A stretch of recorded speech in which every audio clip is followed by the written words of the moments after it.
Ang Binondo ay linikha ni Gobernador Luis Perez Dasmariñas bilang isang permanenteng kapuukan ng mga imigranteng Tsino. Bago ang World War II, ang Binondo ay ang sentro ng pagbabangko at pinansyal na komunidad na sumasakop ng kumpanya ng seguro, komersyal na bangko at iba pang pinansyal na institusyon galing sa Bretanya at Estados Unidos. Ang mga bangkong ito ay nakatagpo sa maeskolte na dating tinatawag na Wall Street of the Philippines.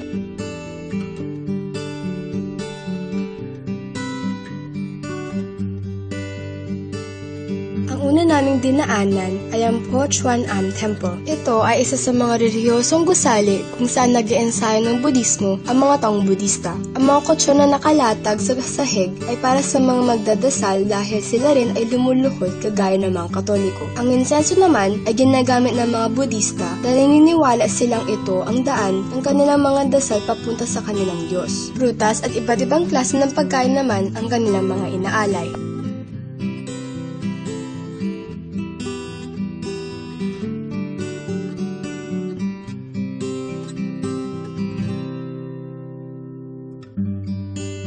Nangin sa makanangin sa 62,000. Ano ito nahadangin sa China? Oo nga, nahadangin sa, oo nga. Bakit po ba may fruits? Oo nga, si mahadangin, siyempre, di ba? Pang, bedo nangin sa bambot, nangin dito. Pang mama lalaki, di ba?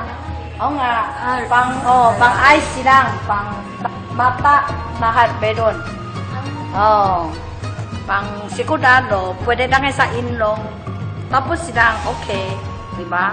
Pang hindi tapos silang hindi pwede. Hindi, dito lang sa, bedon lang sa, mayaban lang sa, pwede lagay lang sa palabipena, okay?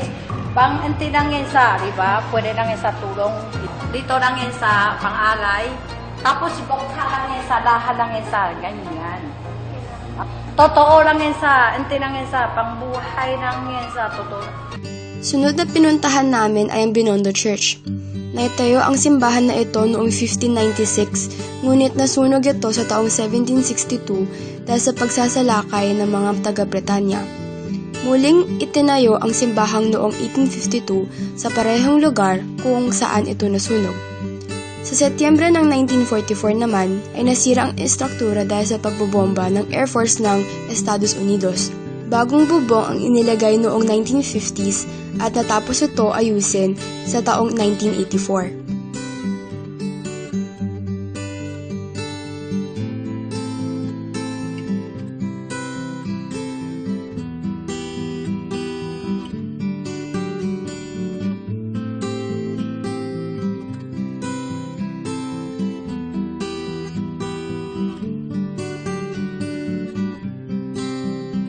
Ang mga Tsino ay naniniwala sa mga pamahiin katulad ng mga idolo, mga simbolo, at mga kulay. Mapapansin nyo na ang mga gamit dito ay may kulay na pula, ginto, at batong lungtian. Ang mga gamit mismo ay may hugis na kanilang mga Diyos o kaya ay ang mga simbolo na paniniwala ang maswerte. If you research on the name niya, siya si Siddhartha Gautama. Nature niya is wala siyang problema, hindi mo kailangan problema, ganun. Kasi maraming klaseng Buddha. So kapag once na na-learn mo yung 4 na librong ginawa niya, The Four Noble Truths, dun ma-understand mo kung bakit tayo nag-exist. Kasi siya nga mismo nagsabi na, you don't need to believe in me. Just listen to what I'm saying. Get kung ano lang gusto mong makuha. Yung ayaw mo, okay, huwag mo tanggapin. That's it. Kasi practicing Buddhism, ang meaning of Buddhism is parang you're cultivating your inner self. And practicing Buddhahood is, ibig sabihin, you're trying to be someone na hindi ka gumagawa ng kasamaan, puro kabutihan. Kasi number 1, kung bakit ako naniwala, kasi na-understand ko kung yung purpose nila. Kasi I think mas better sa isang tao na bago ka maniwala, ma-understand mo kung bakit ka naniniwala. I'm practicing Buddhist, yes. Pero binyag Katoliko.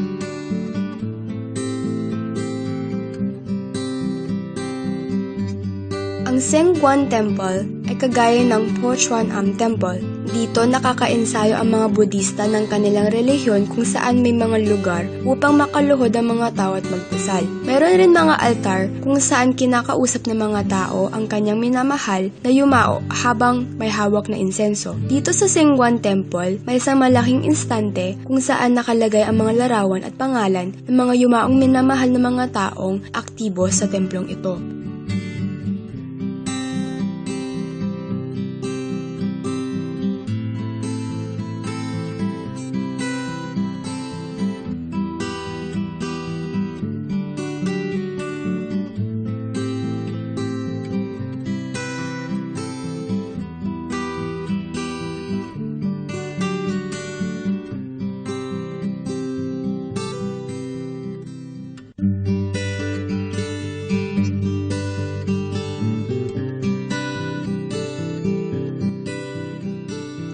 Ito ang Ramadan Manila Central.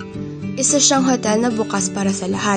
Sa taong 2012 lang siya naitayo kaya bago pa lang siya sa lugar ng Binondo.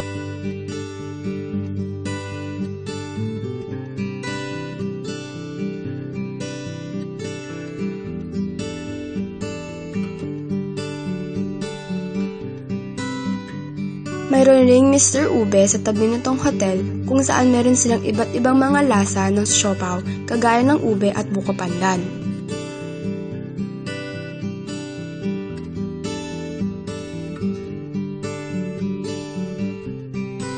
Ang gusali sa kaliwa ay ang San Lorenzo Ruiz Academy. Karamihan ng mga estudyante na pumapasok doon ay mga Chino at mas bihira ang mga purong Pilipinong estudyante. Ang mga kapatid na institusyon nito ay ang Universidad ng Santo Tomas at ang Colegio de San Juan de Letran.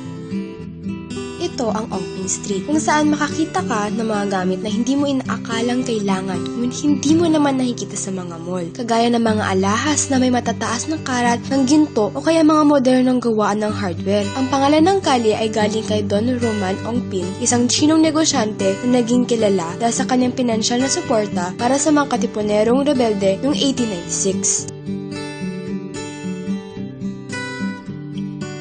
Ito ang Engbitin, ang iisang lugar kung saan makakakita ka ng hopya na may ube at masasarap na pagkain. Naging mabenta ang hopya na may ube sa lahat ng tao at dahil dito, nagtatag ang Engbitin Hopya Factory. Dahil sa katanyagan, pinalit ang pangalan sa Engbitin Chinese Deli. Ngunit hindi lang Chinong pagkain ang pinaghahandaan. Meron ring mga Pilipinong handang pagkain. Sa itong partikular na Engbitin, meron silang entresuelo na tawag nilang Cafe Mezzanine.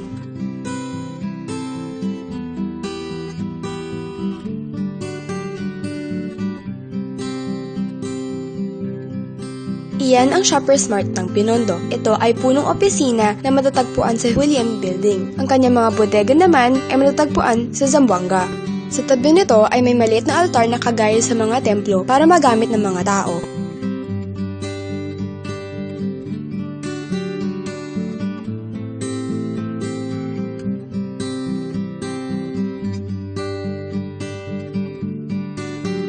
Ito naman ay ang Carvajal Street.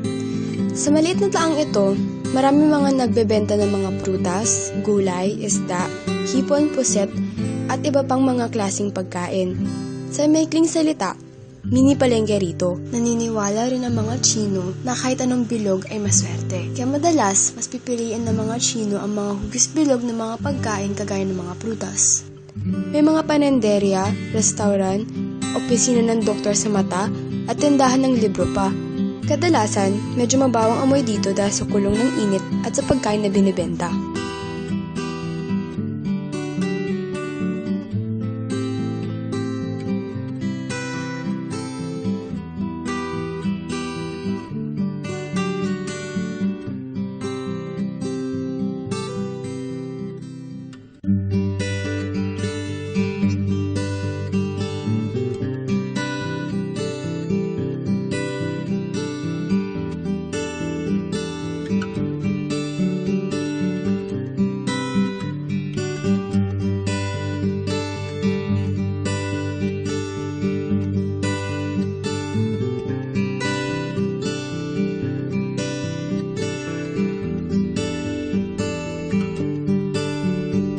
Tuwing Chinese New Year, sikat ang mga lion dance at dragon dance. Ang mga ito ay pinagdiriwang kada taon dahil tradisyon ito ng mga Chino.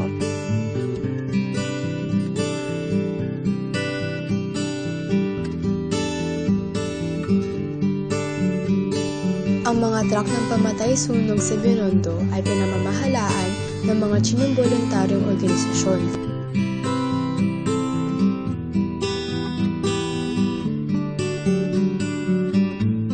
Ang Lucky Chinatown Mall ay isang 5 hektaryang resulta ng Mega World Corporation. Itong gusali ay nakaupo sa isa sa pinakamasikip at pinakamataong lugar sa Manila, ang Divisoria. Nagbukas ito sa taong 2012, kaya bago lang rin ito sa lugar ng Binondo. Ang may-ari ng mall na ito ay si Kevin Tan.